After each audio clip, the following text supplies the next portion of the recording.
Hey there! Is today your first time here? Or maybe your first time in a while? If so, maybe you're wondering exactly who we are and what this church is all about. Well, we'd like you to know that we're a group of ordinary people who are on an amazing journey together, following Christ. Our guide is the Bible because it's the divinely inspired Word of God, and it will never take us in the wrong direction. Along the way, we hope you'll see that we are welcoming and spiritually passionate, and that getting to know you is a big deal to us. We know that the road is rough sometimes, but we'll work really hard to bring you practical and relevant messages to equip and encourage you through life's ups and downs. We want you to know that we care about this community, and we believe that it's our job to make it a better place.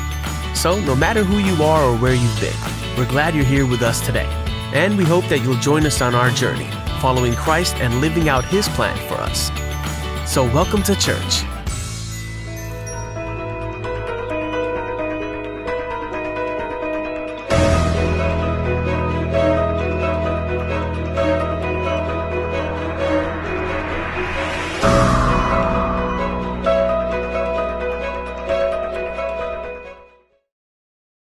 Shalom Bapak Ibu Saudara, jemaat pelita dan pekerja yang dikasihi Kristus. Kita bertemu kembali untuk memuji Tuhan, memuliakan Tuhan, meninggikan nama Tuhan. Kita percaya bahwa sepanjang kehidupan kita, kuasa Tuhan, perlindungan Tuhan menaungi setiap kita jemaat Tuhan. Sebelum kita memulai ibadah, kita akan berdoa terlebih dahulu. Bapak, kami bersyukur Tuhan, terima kasih karena kebaikan dan kemurahan-Mu, kami ada saat ini Tuhan. Itu semua karena kasih-Mu Tuhan. Biarlah kami, setiap jemaat-Mu Tuhan, dimanapun kami berada, yang mengangkat tangan demi nama-Mu Tuhan, Engkau hadir bersama kami Tuhan. Engkau menyertai kami. Ada pengurapan-Mu Tuhan. Terima kasih Tuhan. Sungguh kami bangga punya Allah seperti Engkau. Terima kasih Yesus. Terima kasih. Ini ibadah Tuhan. Kami percaya Engkau bersama kami Tuhan. Kami percaya Engkau melawat setiap umat-Mu Tuhan. Terima kasih. Terima kasih Yesus.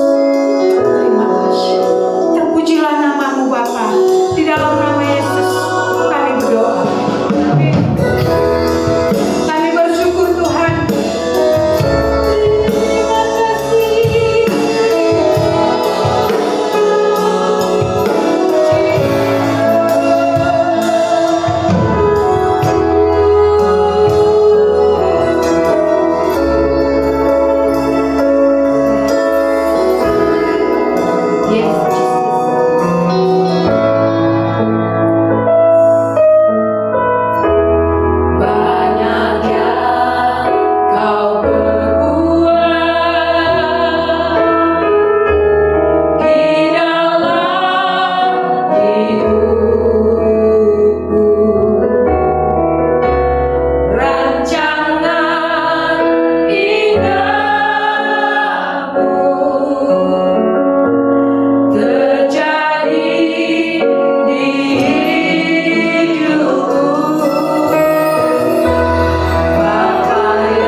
puji.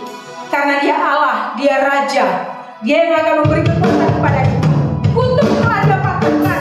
Kita bebas, kita menang dalam Kristus. Yes, Jesus.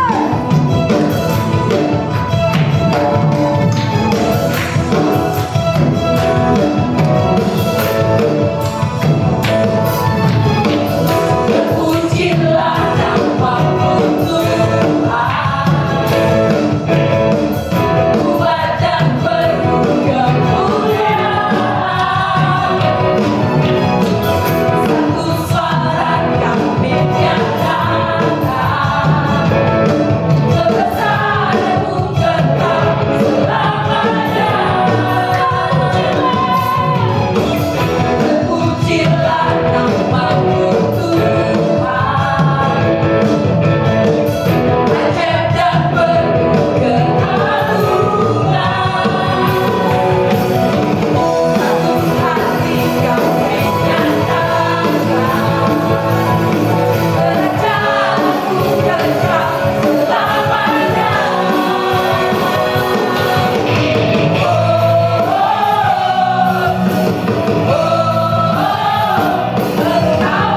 Engkau beraja atas dunia, yang menghancurkan kutub dan membebaskan jiwa.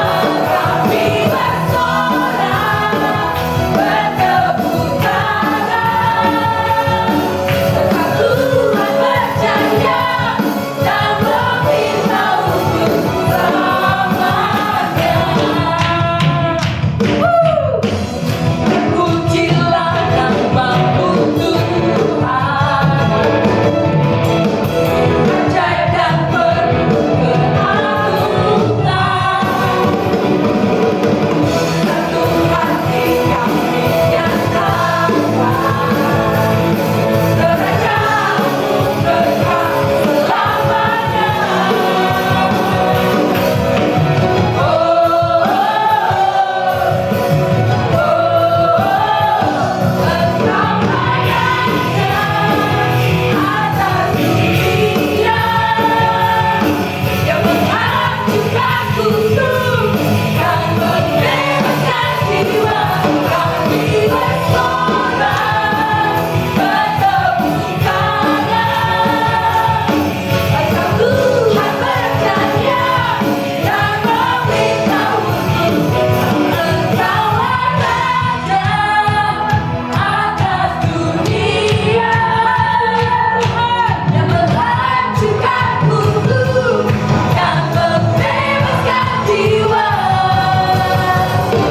Engkau beraja atas dunia, yang menghancurkan kutub dan membebaskan jiwa. Engkau beraja atas dunia, yang menghancurkan kutub dan membebaskan jiwa. Kami bersorak, bertepuk tangan, sebab Tuhan berjaya dan meminta untuk Engkau beraja atas dunia, menghancurkan kutub dan membebaskan jiwa. Kami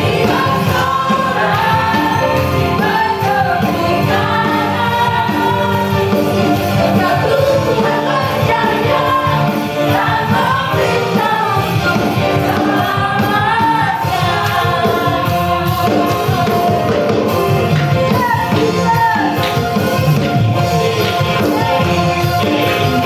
tangan, sebab Tuhan berjaya dan meminta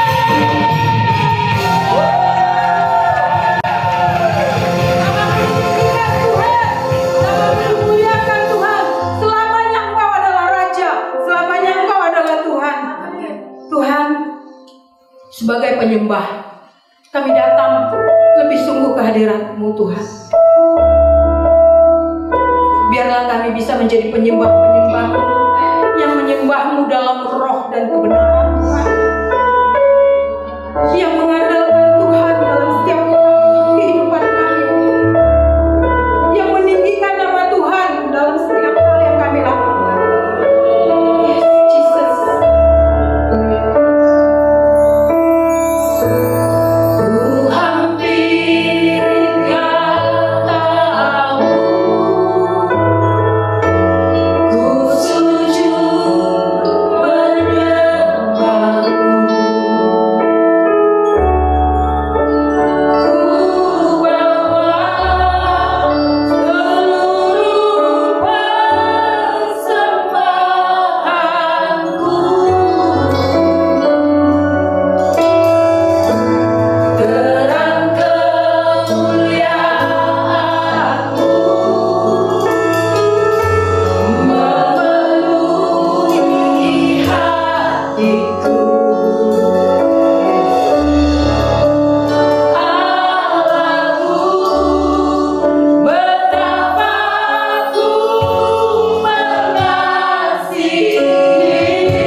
Kami mau berkata seperti pemazmur berkata hari ini, lebih baik 1 hari di pelataran-Mu daripada 1000 hari di tempat yang lain, Tuhan. Kami bersyukur hari ini kami boleh menikmati hadirat-Mu, karena kami percaya Engkau tidak dibatasi oleh ruang dan waktu. Dimanapun kami berada saat ini, ketika kami mengangkat tangan kami menyembah Engkau, Engkau hadir Tuhan, Engkau melawat kami, dan kami mengalami perjumpaan secara pribadi dengan Engkau. Dan kami percaya Tuhan, lawatan-Mu memulihkan hidup kami, lawatan-Mu menyegarkan jiwa kami, lawatan-Mu menyembuhkan kami. Ada pertolongan, ada jawaban di dalam Engkau. Tuhan, kami bersyukur hari ini kami masih boleh beribadah kepada-Mu, dan biarlah perkenan-Mu turun atas ibadah ini Tuhan. Tuhan, kami mau siapkan hati kami untuk kami belajar kebenaran firman-Mu, dan biarlah kebenaran-Mu memerdekakan hidup kami. Roh Kudus, urapi hamba-Mu, urapi setiap kami, untuk kami boleh mengerti kebenaran firman-Mu Tuhan. Karena kami hanya mau berlindung kepada sabda firman, karena kami percaya hanya di dalam Engkau kami aman, hanya di dalam Engkau kami tenang. Tuhan, kami siapkan hati kami untuk kami dengar firman-Mu. Di dalam nama Yesus Tuhan, yang siap dengan firman mereka katakan amin. Shalom Bapak Ibu. Saya percaya hari ini hari yang luar biasa bagi kita. Apapun yang sedang terjadi di sekitar kita, tapi kita punya Allah yang luar biasa. Amin. Kita bersyukur kita masih boleh beribadah hari ini. Saya ingin menyapa untuk setiap jemaat dimanapun kau berada, baik engkau di rumah, yang ada di Jambi, yang di Medan, yang di Pekanbaru, di Muara Bungo, dan juga khususnya yang di Jakarta. Sekalipun mungkin secara manusia di Jakarta dikatakan engkau sedang ada di zona merah, tapi di dalam Yesus saya mau katakan engkau sedang ada di dalam zona perlindungan Tuhan. Amin. Engkau sedang ada di dalam zona kerajaan Allah yang tidak akan tergoncangkan oleh apapun. Amin. Oleh sebab itu mari dengan segenap hati kita datang beribadah kepada Tuhan. Nah, hari ini kita bersyukur kita masih boleh beribadah Bapak Ibu, sekalipun secara online. Dan saya mau katakan bukan secara kebetulan kalau hari-hari ini selama 2 bulan ini tema warta kita adalah penyembah sejati. Saya percaya bukan sebuah kebetulan, tetapi saya mau katakan justru di tengah-tengah situasi kondisi yang terjadi hari-hari ini, kita semakin bisa mengerti apa itu arti sebuah penyembahan. Kita semakin mengerti apa itu arti sebuah ibadah. Mari kita baca firman Tuhan lebih dahulu di dalam Yohanes pasalnya yang keempat. Tetapi kita akan baca mulai dari ayatnya yang ke-21. Yohanes pasalnya yang keempat, ayat yang ke-21 sampai ayat yang ke-24. Firman Tuhan berkata seperti ini. Kata Yesus kepadanya, percayalah kepadaku hai perempuan, saatnya akan tiba bahwa kamu akan menyembah Bapa bukan di gunung ini dan bukan juga di Yerusalem. Kamu menyembah apa yang tidak kamu kenal, kami menyembah apa yang kami kenal, sebab keselamatan datang dari bangsa Yahudi. Tetapi saatnya akan datang dan sudah tiba sekarang bahwa penyembah-penyembah benar akan menyembah Bapa dalam roh dan kebenaran, sebab Bapa menghendaki penyembah-penyembah demikian. Allah itu roh, dan barang siapa menyembah Dia harus menyembahnya dalam roh dan kebenaran. Nah, Bapak Ibu yang dikasihi Tuhan, nah hari-hari ini kita sedang melihat kebenaran firman Tuhan ini digenapi. Firman Tuhan katakan akan tiba waktunya bahwa kita menyembah Bapa bukan di gunung ini atau bukan di Yerusalem. Jadi kita tidak menyembah Tuhan dibatasi di satu tempat, di satu tembok. Atau kalau saya mengaplikasikan hari-hari ini, kita tidak lagi menyembah di sebuah gedung A atau gedung B. Betul Bapak Ibu, kita bersyukur, kita berterima kasih buat fasilitas gedung ibadah yang selama ini kita nikmati. Kita bersyukur untuk perangkat sound system yang dapat kita nikmati. Kita bersyukur untuk para pemain musik WL, singer yang dapat bersama-sama beribadah. Kita bersyukur ada Asir yang bisa menyambut kita ketika kita datang beribadah kepada Tuhan. Tapi saya mau katakan hari-hari ini, di dalam ayatnya yang ke-23 dikatakan, tetapi saatnya akan datang dan sudah tiba sekarang, bahwa penyembah-penyembah benar akan menyembah Bapa dalam roh dan kebenaran, sebab Bapa menghendaki penyembah-penyembah demikian. Secara jujur saya mau katakan Bapak Ibu, saya juga rindu dengan Bapak Ibu. Saya juga pengen kita bisa beribadah lagi bersama-sama. Tapi karena situasi kita mau belajar tunduk pada otoritas pemerintahan kita. Dan mungkin sepanjang bulan April ini kita akan ibadah secara online. Tapi saya mau katakan seperti ini Bapak Ibu, izinkan Tuhan memurnikan hati kita hari-hari ini. Izinkan Tuhan untuk membenarkan motivasi ibadah kita selama ini. Terkadang selama ini kita dengan entengnya bisa ngomong, oh ibadah ini Tuhan gak hadir. Kenapa? Karena mungkin gedungnya nggak nyaman, mungkin karena musiknya nggak bagus, mungkin karena WL-nya siapa, pengkhotbahnya siapa. Kita dengan enteng katakan, oh Tuhan nggak hadir. Seakan-akan kehadiran Tuhan itu harus dinyatakan. Kalau gedungnya mewah, kalau musiknya bagus, kalau WL-nya oke, kalau pengkhotbahnya bagus. Enggak Bapak Ibu. Tapi sekali lagi saya mau katakan, izinkan hari-hari ini Tuhan sedang memurnikan hati kita. Nah saya berdoa, saya berharap ketika nanti kita boleh datang lagi berkumpul beribadah bersama-sama, hati kita sudah benar-benar mengerti bahwa kita adalah penyembah yang benar, yang menyembah Bapa di dalam roh dan kebenaran. Kita tidak lagi akan komplain tentang musik, tentang WL, tentang pengkhotbah, tentang gedung, tentang apapun. Karena esensi dari sebuah ibadah itu adalah apa Bapak Ibu?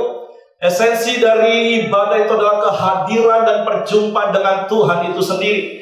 Bukan fasilitas yang dipakai, baik itu gedung, sound system, bahkan juga para pelayannya Asir, WL, ataupun pengkhotbah. Bukan itu esensi dari sebuah ibadah. Tapi bagaimana Bapak Ibu di rumah sekalipun saat ini engkau mengalami perjumpaan dengan Tuhan, engkau menikmati hadirat Tuhan ketika engkau tadi menyanyi, menyembah, mengangkat tangan. Dan saat ini ketika engkau dengar firman Tuhan, dimanapun engkau berada, sekali lagi ibadah esensinya adalah kehadiran, berjumpa dengan Tuhan. Dan fokus dari ibadah itu adalah Tuhan itu sendiri, bukan hal yang lain. Dan sekali lagi saya katakan kita bersyukur dalam segala keadaan, khususnya dalam situasi kondisi hari-hari ini. Kita diizinkan dan kita bisa melihat dan melakukannya, bahwa kita bisa ibadah dimanapun, tanpa peduli dengan kondisi fasilitas apapun. Amin. Kita bisa menikmati hadirat Tuhan karena Allah itu roh, dikatakan firman Tuhan tadi, dikatakan dia tidak lagi dibatasi oleh ruang dan waktu. Bahkan Matius katakan, di mana 2-3 orang berkumpul dalam namaku, aku hadir. Dan saya percaya di saat ini kau berkumpul bersama dengan keluargamu beribadah kepada Tuhan, Tuhan hadir di tengah-tengah rumah tanggamu. Yang percaya katakan amin. Amin. Mari jemaat, izinkan Tuhan memurnikan hati kita hari-hari ini. Seperti bulan lalu saya sudah sampaikan, kita adalah penyembah sejati. Ibadah ini adalah penyembahan bagi kita. Nah kita bersyukur kalau hari ini kita masih bisa difasilitasi dengan live streaming Bapak Ibu. Kita bersyukur. Tapi kalaupun satu saat ibadah pun kita nggak bisa fasilitasi dengan live streaming, tapi saya mau katakan, ketika engkau mengerti esensi bahwa engkau adalah penyembah sejati, dan engkau tidak dipusingkan dengan perkara-perkara yang lain, engkau tetap bisa menyembah Tuhan, engkau bisa tetap menikmati hadirat Tuhan tanpa ada apapun. Tapi ketika engkau secara pribadi bertemu dengan Tuhan, karena di dalam Amos pasal yang ke-8 ayat 11-14 firman Tuhan katakan seperti ini, sesungguhnya waktu akan datang, demikianlah firman Allah, aku akan mengirimkan kelaparan ke negeri ini, bukan kelaparan akan makanan dan bukan kehausan akan air, melainkan akan mendengarkan firman Tuhan. Mereka akan mengembara dari laut ke laut dan menjelajah dari utara ke timur. Untuk apa? Untuk mencari firman Tuhan, tetapi tidak mendapatnya. Pada hari itu akan rebah lesu anak-anak darah yang cantik dan anak-anak teruna karena haus. Jadi sekali lagi, come on Bapak Ibu, sekalipun kau harus di rumah hari ini dengar firman Tuhan, masih bersyukur. Karena kalau tanpa firman Tuhan, ayat ini katakan kita bisa menjadi lemah, kita bisa menjadi lesu, bahkan kita bisa menjadi rebah. Oleh sebab itu saya berdoa dan saya berharap kita dapat terus menikmati hadirat Tuhan dimanapun kita berada. Amin. Nah, hari ini Bapak Ibu, hari ini kita sedang merayakan kebangkitan Yesus.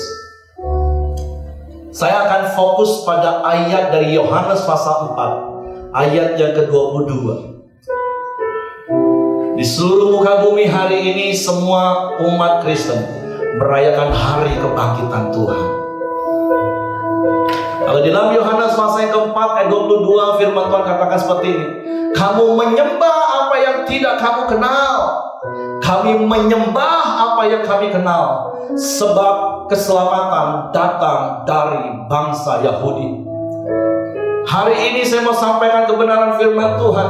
Sebagai penyembah-penyembah sejati, kita harus mengenal siapa Allah yang kita sembah di dalam nama Yesus. Amin. Dan hari ini sekali lagi saya mau katakan sebuah kabar baik, bahwa Allah yang kita sembah adalah Allah yang hidup, adalah Allah yang hidup. Sekali lagi saya mau katakan, Allah yang kita sembah adalah Allah yang hidup. Yang percaya mari katakan amin. Itu Allah yang kita kenal, itu Allah yang kita sembah, Dia Allah yang hidup. Dan satu kabar utama, ketika Yesus bangkit dari kematian, kalau kita baca di dalam Injil Lukas pasal 24 ayat yang kelima, firman Tuhan katakan ini, mereka sangat ketakutan dan menundukkan kepala. Tetapi kedua orang itu berkata kepada mereka, mengapa kamu mencari Dia yang hidup di antara orang mati? Yes, Allah kita adalah Allah yang hidup. Amin. Ya, Dia memang pernah mati, Dia disalibkan. Hari Jumat yang lalu kita sama-sama merayakan hari penyaliban Yesus. Karya agung di mana Yesus tersalib, mencurahkan darahnya menebus dosa-dosa kita. Dia mati, iya. Tapi hari ini kita merayakan kebangkitannya. Karena memang Tuhan yang kita sembah adalah Allah yang hidup. Amin. Makanya para malaikat yang ada di kubur Yesus berkata, mengapa kamu mencari Dia yang hidup di antara orang mati? Dan kita bersyukur kita punya Allah yang hidup. Dan kabar baik dari kebangkitan Yesus, kalau kita baca di dalam Matius pasal yang ke-28 ayat yang ke-10, ini kabar pertama yang Yesus katakan ketika Dia bangkit. Maka kata Yesus kepada mereka, jangan takut. Jadi ngomong kanan kiri, mungkin kepada suami atau istri, anak yang ada di sampingmu saat ini, jangan takut. Amin. Karena Allah yang kita sembah adalah Allah yang hidup. Nah, berbicara tentang ketakutan Bapak Ibu, saya tidak tahu apakah Bapak Ibu sudah pernah mendapatkan gambar ini. Ada 3 zona. Di sini katakan zona ketakutan, zona belajar, zona pertumbuhan. Sekali lagi saya tidak tahu sedang ada di zona mana Anda hari ini. Tapi saya berdoa dan saya berharap kita tidak ada di dalam zona ketakutan. Amin. Kenapa? Karena kita punya Allah yang hidup. Berbicara tentang ketakutan, sering kali saya ngomong Bapak Ibu, diserang rasa takut itu normal. Tapi hidup dalam ketakutan itu abnormal.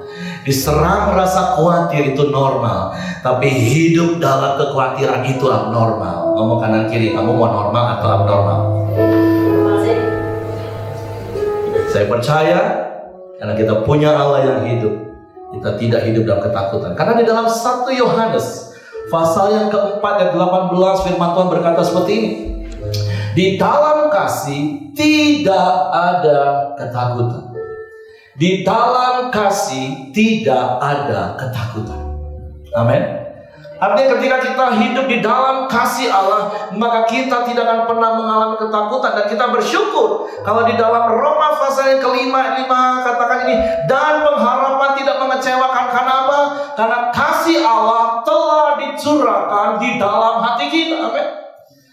Karena kasih Allah telah dicurahkan di dalam hati kita.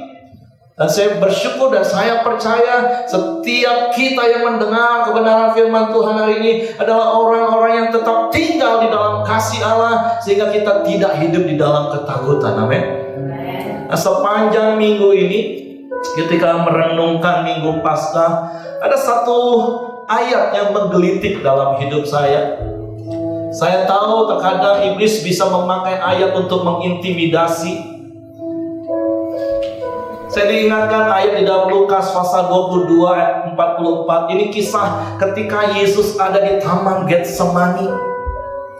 Ketika Yesus berlutut berdoa di dalam tekanan. Di dalam ayat yang ke-44 dari Lukas pasal 22 katakan, ia sangat ketakutan dan makin bersungguh-sungguh berdoa. Peluhnya menjadi seperti titik-titik darah yang bertetesan ke tanah. Sepintas saya katakan, Yesus aja ketakutan. Tapi saya tahu pasti Yesus punya alasan kenapa dia ketakutan. Dan ketika saya tanya, Tuhan, kenapa engkau ketakutan waktu itu? Sampai engkau tertekan, depresi, bahkan sampai peluhmu menjadi seperti titik-titik darah. Tuhan ngomong dalam hati saya, ngomong, nak, aku takut bukan karena aku takut ancaman. Enggak. Karena buktinya setelah itu para pengawal datang menangkap aku enggak takut, aku menyerahkan hidupku. Aku juga enggak takut tentang kematian. Karena bukankah sejak sebelumnya aku sudah ngomong kepada murid-muridku bahwa aku akan mati, anak manusia akan disiksa, disalibkan, tapi pada hari yang ketiga aku akan bangkit. Dan Tuhan katakan, kau tahu apa yang ketakutan terbesar dalam hidupku? Yaitu terpisah dari kasih Bapa. Karena Yesus tahu ketika dia harus memikul semua beban dosa manusia, maka dia akan terpisah dari kasih Bapa. Itu yang sangat menakutkan. Makanya kalau kita baca di dalam Markus pasal 15 ayat 34,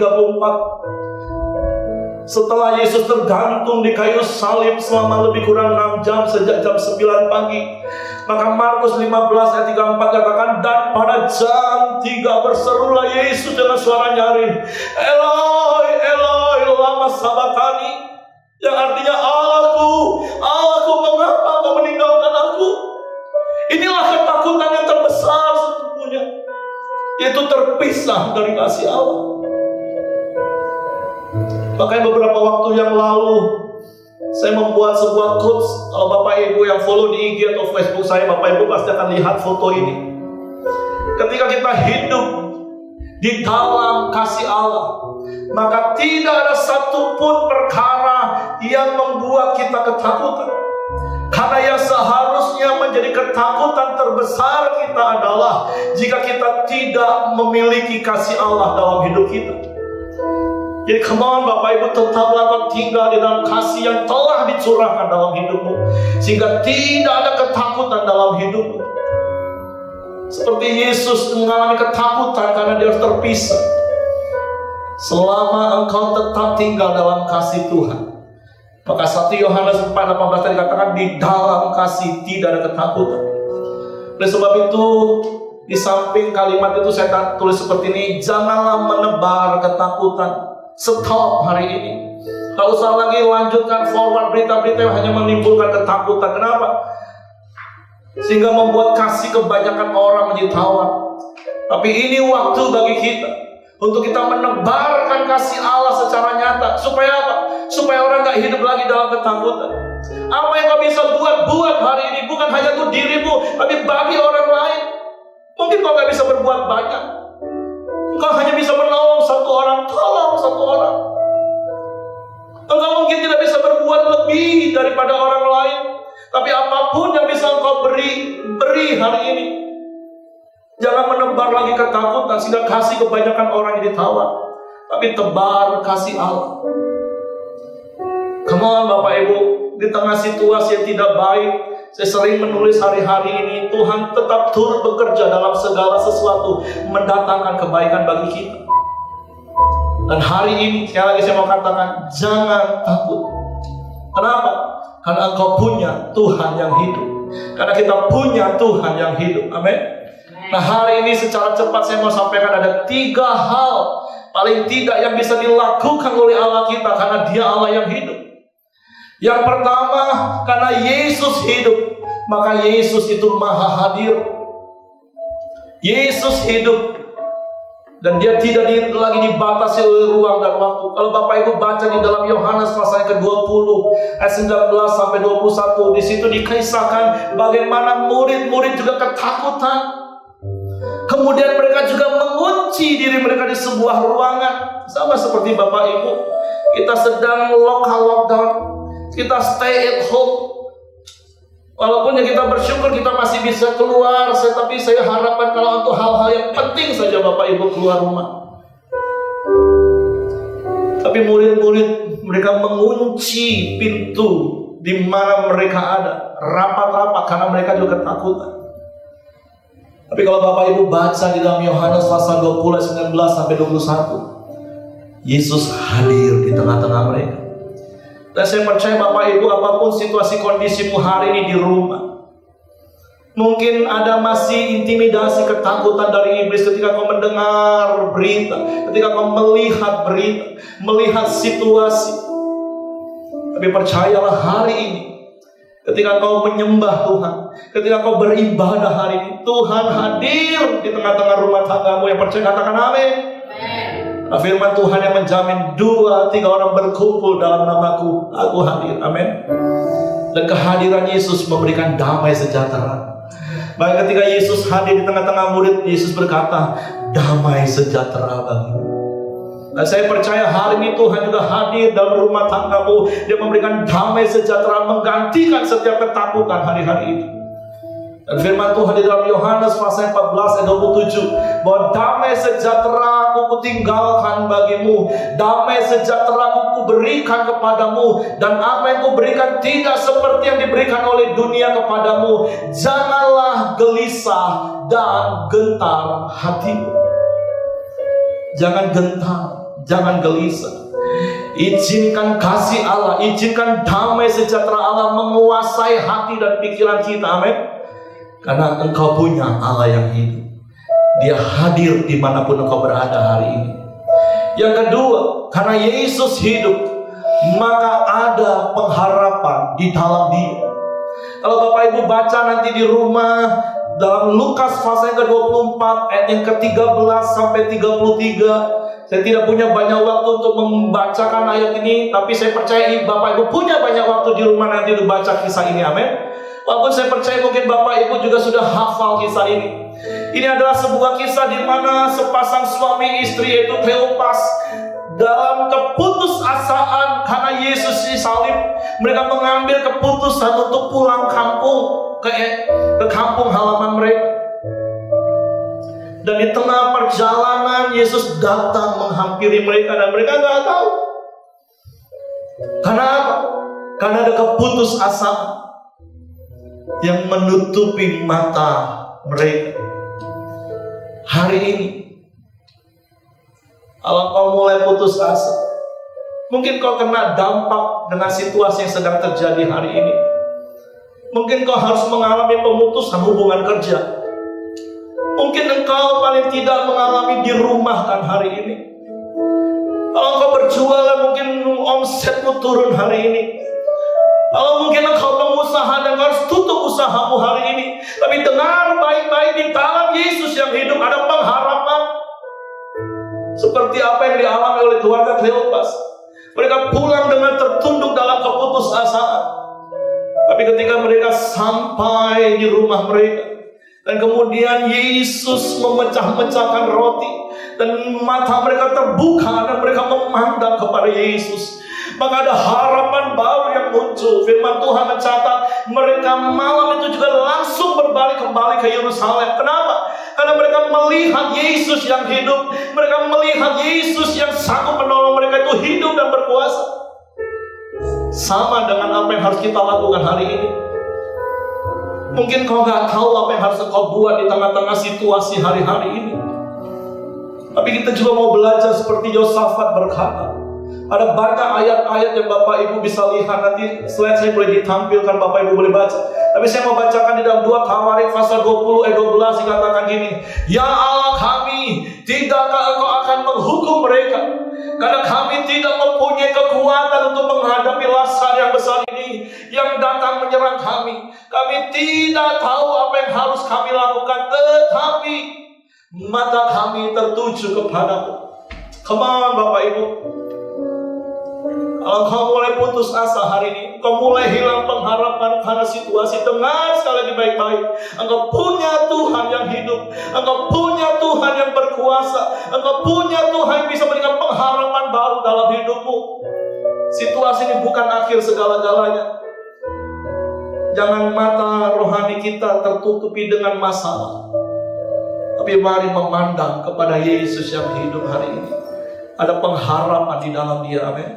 Dan yang ketiga, karena Yesus hidup, apa yang Yesus bisa lakukan?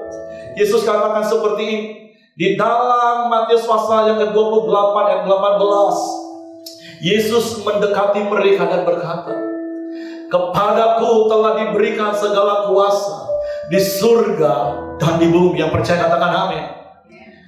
Ada kuasa di bumi, di surga yang ada lampunya Tuhan. Saya mau katakan seperti ini.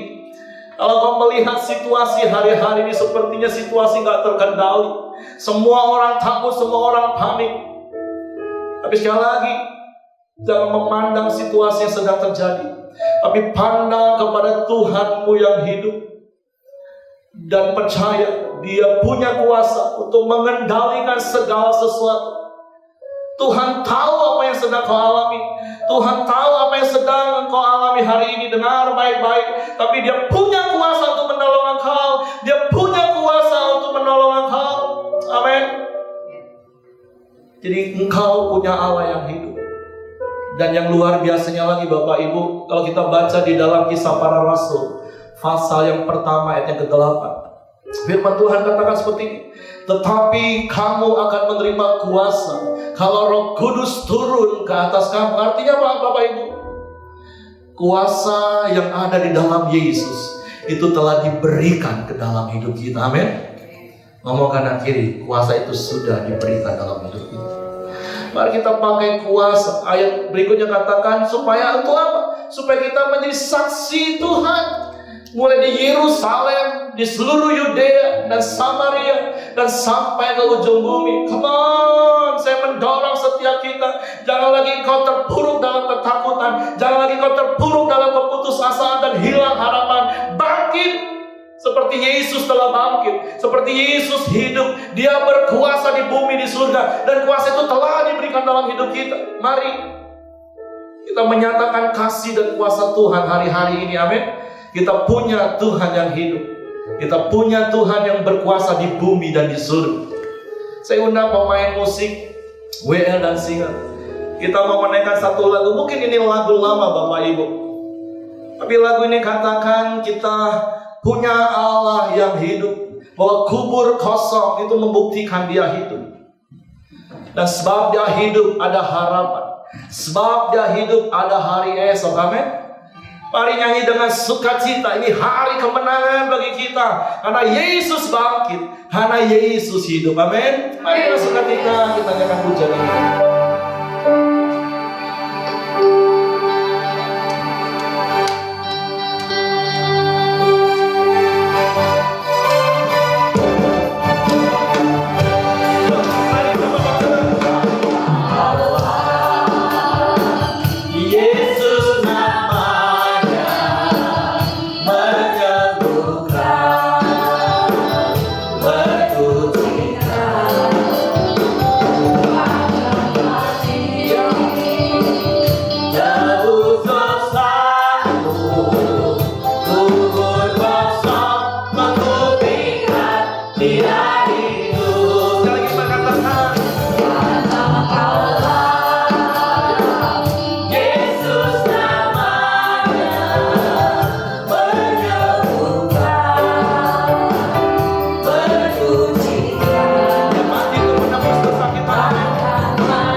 berlimpah dengan ucapan syukur dan bersukacita hari ini Tuhan. Karena kami percaya, ya memang Engkau pernah mati di kayu salib, tapi Engkau mati itu untuk menebus dosa-dosa kami. Tapi hari ini kami diingatkan kembali bahwa Engkau bukan Tuhan yang mati, tapi Engkau Tuhan yang hidup. Engkau Tuhan yang maha hadir. Engkau Tuhan yang memberikan pengharapan baru bagi kami. Dan Engkau Tuhan yang punya kuasa di bumi dan di surga. Dan kami bersyukur karena Engkau berikan kuasa itu bagi kami. Ada harapan, ada hari esok, dan di dalam Engkau ada segala yang kami perlu. Sebab itu Tuhan, biarlah hati kami terus limpah dengan sukacita. Hati kami terus berlimpah dengan damai sejahtera, menggantikan setiap ketakutan yang terjadi hari-hari ini. Karena kami percaya Kau Allah yang hidup, yang tidak pernah meninggalkan kami, tetapi Kau yang selalu ada dalam hidup kami, bersama dengan kami Tuhan. Sehingga seperti Paulus berkata, apa yang dapat memisahkan kami dari kasih Allah? Tidak ada satupun yang dapat memisahkan kami dari kasih-Mu. Tapi kami mau terus tinggal dalam kasih-Mu. Allah yang hidup, Allah yang mengasihi hidup kami. Kami bersyukur Tuhan, di dalam nama Yesus. Yang percaya katakan amin. Tuhan memberkati. Selanjutnya silakan kepada Bapak Astoni. Oke, shalom Bapak Ibu, saudara kasih, jemaat yang terkasih. Walaupun Bapak Ibu ada di rumah, saya percaya kita diberkati firman Tuhan di pagi hari ini. Ada 3 prinsip tadi disampaikan. Mari Bapak Ibu catat dan kita praktekkan sama-sama. Ya, dalam kesempatan ini juga kami senantiasa pemimpin dan penatua mengingatkan kepada seluruh jemaat Tuhan, mari senantiasa kita dukung pelayanan pelita ini, tetap memberikan persembahan, perpuluhan dan lain-lain. Amin Bapak Ibu. Ya, mari kita tunduk kepala, kita berdoa. Kita akan akhiri ibadah kita di pagi hari ini. Kami bersyukur ya Tuhan Yesus buat pagi hari ini. Terima kasih ya Tuhan buat firman-Mu yang sudah kami dengarkan ya Tuhan Yesus. Kami percaya Tuhan kuasa yang Kau berikan kepada kami, karena Engkau telah hidup ya Tuhan, Engkau hadir dalam hidup kami ya Tuhan Yesus. Oleh sebab Tuhan, kami tidak akan punya alasan lagi untuk takut dalam hidup kami, sebab Engkau senantiasa menyertai kami Tuhan dimana kami berada ya Tuhan. Dalam Engkau Tuhan ada pengharapan dan kuasa telah Kau berikan kepada kami ya Tuhan untuk menjadi saksi, telah Kau berikan kepada kami ya Tuhan, dan kami mau praktekkan itu dalam kehidupan kami, bahkan dalam pelayanan kami ya Tuhan Yesus. Terpujilah ya Tuhan Yesus. Bapa di surga, di pagi hari Tuhan hamba berdoa ya Tuhan buat yang jemaat-Mu Tuhan dimanapun mereka berada ya Tuhan Yesus. Engkau memberkati keluarga mereka, memberkati kehidupan mereka, memberkati usaha pekerjaan mereka ya Tuhan Yesus. Maka setiap persembahan yang mereka berikan juga Tuhan memberkati ya Tuhan Yesus. Persembahan ucapan syukur, perpuluhan, bahkan yang lain-lain ya Tuhan. Kami percaya semuanya itu kami boleh gunakan untuk memperluas kerajaan-Mu, dan nama Tuhan dipermuliakan dan tinggikan ya Tuhan. Terpujilah ya Bapa di surga, dan sebentar Tuhan kami akan akhiri pada kami di pagi hari ini. Kami akan menerima berkat daripada-Mu ya Tuhan Yesus. Terima kasih ya Tuhan. Mari Bapak Ibu, saudara terkasih, angkat tanganmu, harapkan hatimu terimalah berkat daripada Tuhan Yesus Kristus. Ketika engkau senantiasa setia dan mendengarkan firman Tuhan di pagi hari ini, maka diberkatilah hidupmu, diberkatilah keluargamu, diberkatilah nikah rumah tanggamu, diberkatilah anak dan cucumu. Kemanapun engkau senantiasa kuasa Tuhan menyertai engkau, bahkan meluputkan engkau dari kuasa segala sakit penyakit, sebab kuasa Tuhan senantiasa melindungi engkau. Terima kasih ya Tuhan Yesus. Berkat ini diucapkan di dalam nama Bapa, Anak dan Roh Kudus. Kita percaya dan menerima sama-sama, katakan amin. Selamat hari Minggu, Tuhan Yesus memberkati.